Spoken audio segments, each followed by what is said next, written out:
How to kill ticks in couches.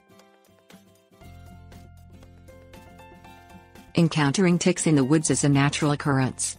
However, you might be surprised to find a tick crawling on your couch. Ticks can travel indoors on your clothing or in your pet's fur.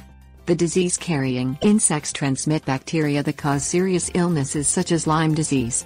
Although it's best to use preventative measures when dealing with ticks, if you discover one on your couch, you must exterminate it. Things you will need: tweezers, jar, rubbing alcohol, tick spray, vacuum, trash bag, diatomaceous earth. Use tweezers to remove ticks visible on the couch. Grasp the ticks with tweezers, and drop them into a jar of rubbing alcohol. Leave the ticks in the jar for a few minutes to ensure they're dead. Flush the dead ticks down the toilet. Spray your couch with a flea and tick spray appropriate for indoor surfaces. Allow the spray to work for 30 minutes.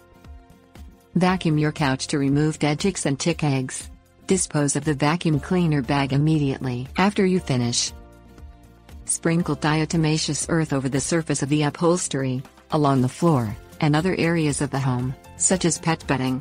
The natural powder is deadly to ticks but safe for animals and people. Repeat these steps every 3 days until the ticks have been completely removed from your couch and your house. Tips: warnings. Protect yourself and your pets outdoors by using flea and tick repellents. Dress to cover your skin, and wear light-colored clothing so ticks are easy to spot. Check your clothing and skin and your pet's fur before you go inside to be sure ticks aren't accidentally carried into the house. If a tick is discovered in your skin or in your pet's skin, grasp the tick with tweezers, and pull it out and away from the skin.